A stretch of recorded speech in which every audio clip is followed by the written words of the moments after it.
Hello ladies and gentlemen, and welcome to Tower Hill, London.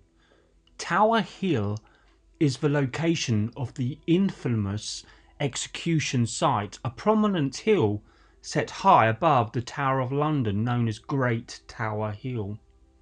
Although most of the executions recorded for Tower Hill were beheadings, this was not the only way of dispatching the condemned that was employed there. Tower Hill was for a long time a place where public punishments were carried out, the earliest recorded in 1381 and the final taking place in 1747. Today a memorial has been put in place on the location where the executions took place, and it's close to the World War II Memorial to Merchant Seamen.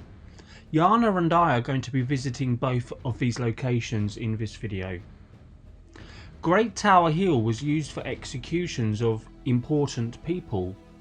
The approximate location of the scaffold is known on various old maps and plans of Tower Hill, as shown here in this image.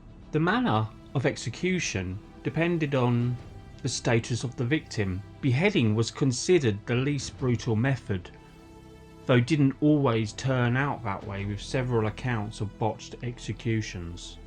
Beheading was reserved for the rich and famous. Lesser people were hanged. Crimes considered the most heinous were dealt with by more appalling means such as hanging, drawing and quartering. Mostly it was members of the nobility that were executed at Tower Hill, usually after imprisonment in the Tower, but there were exceptions. In London, most commoners were hanged at Tyburn or later at Newgate, but there were many other locations for hangings across the country. Executions were a public event supposed to have a deterrent effect. Members of royalty such as Henry VIII's unwanted queens were executed in private within the Tower of London at Tower Green. Tower Hill seems to have been on many occasions the place to dispose of those who had become inconvenient to the rulers of a country rather than genuine traitors. And I'm going to recount one story relating to the execution of Sir John De Vere, 12th Earl of Oxford. He was born on the 23rd of April 1408 and died at Tower Hill on the 26th of February 1462 in a very horrific manner. De Vere was born in Essex at Hedingham Castle, and he fathered at least 8 children with Elizabeth Howard. De Vere lived during a period of English history that was very turbulent, with wars and royal feuds. It was a period known as the Wars of the Roses. De Vere was a Lancastrian. During the last years of his life, he supported Margaret d'Anjou against King Edward IV, who was a Yorkist. He fought at the Battle of Northampton in July 1460.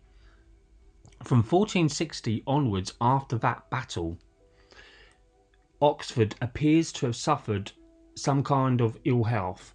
In November of that year, he was exempted, in consideration of his infirmities, from appearing in person before the king or in council or parliament.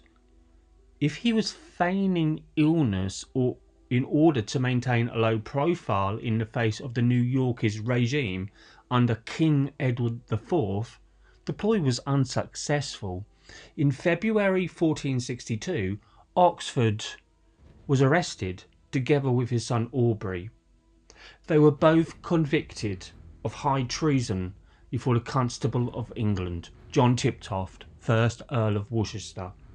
On 26th of February 1462, Oxford was executed on Tower Hill by disembowelment, castration and burning. He was reputedly tightly bound, had his stomach cut wide open and his entrails pulled out and cast into the fire.